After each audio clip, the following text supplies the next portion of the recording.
जय मसीह। आज 15 जुन 2020 तदनुसार 1 असार 2077 सोमबार। आज हामी माथिल्लो कोठाबाट हेर्नेछौँ। आजको शीर्षक छ हरेक दिनका अवसरहरू। आज हामी परमेश्वरको वचन प्रेरित 26 को 12 देखि 18 सम्म पाठ गर्नेछौँ। यसरी मुख्य पुजारीहरूबाट अख्तियार र आज्ञापत्र पाएर म दमस्कसतिर गएँ। हे राजा, मध्य दिनमा मैले स्वर्गबाट सूर्यभन्दा पनि उज्जवल ज्योति देखेँ, जो म र मसँग यात्रा गर्नेहरूका चारैतिर चम्किरहेको थियो। जब हामी सबै जमिनमा लोटेका थियौँ, तब हिब्रू भाषामा मलाई यसो भनिरहेको आवाज मैले सुने, साओल साओल, तिमी किन मलाई सताउँदैछौ? सुइरोमा लात हान्दा तिमीलाई नै दुख्छ। अनि मैले भने, हे प्रभु, तपाईँ को हुनुहुन्छ? प्रभुले मलाई भन्नुभयो, म यसो हुँ जसलाई तिमी सताइरहेछौ।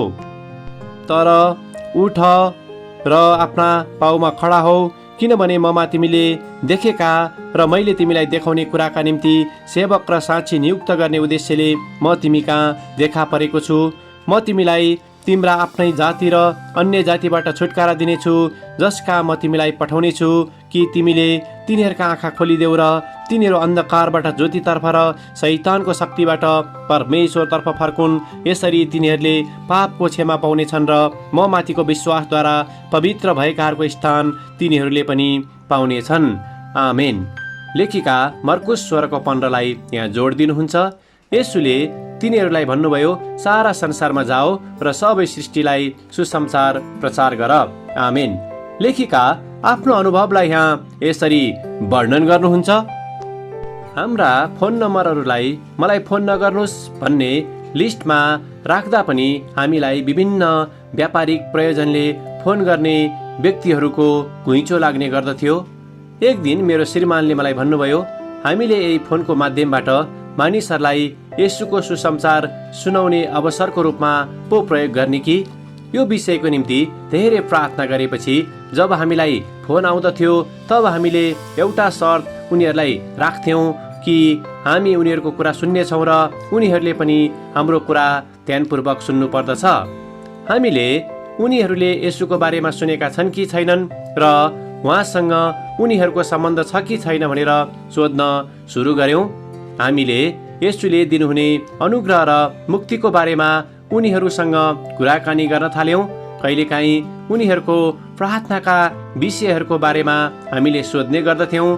कहिलेकाहीँ हाम्रो कुराकानी अत्यन्तै चिसो हुन्थ्यो, तर प्रायःजसो मानिसहरूले उनीहरूको प्रार्थनाका विषयहरू राख्दथे र उत्साहित पनि हुन्थे। हामी पनि उनीहरूले फोन गर्नुको कारणहरू ध्यान दिएर सुन्थ्यौँ र उनीहरूलाई धन्यवाद दिन्थ्यौँ।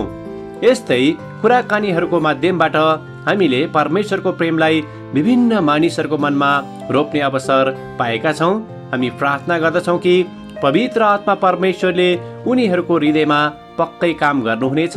हामीलाई वाक्क लगाउने फोनहरूलाई हामीले एक सुसमाचार सुनाउने अवसरको रूपमा लिनको निम्ति परमेश्वरले हामीलाई मौका दिनुभएको कारण हामी निकै उत्साहित पनि छौँ।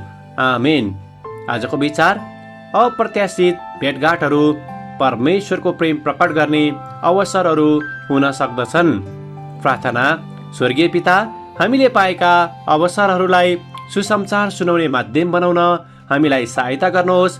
तपाईँको पवित्र आत्माले त्यो सुसमाचारको बिउहरूलाई बढ्न र वृद्धि हुन मद्दत गर्नुहोस्, ताकि उनीहरूले अनन्त जीवन प्राप्त गर्न सकेका हुन्। येशूको नाउँमा आमेन। आजको लेखिका क्यारोलिन स्टिकल्यान्ड, फ्लोरिडा, अमेरिका। आजको प्रार्थनाको विषय कल सेन्टरमा काम गर्ने व्यक्तिहरूको निम्ति।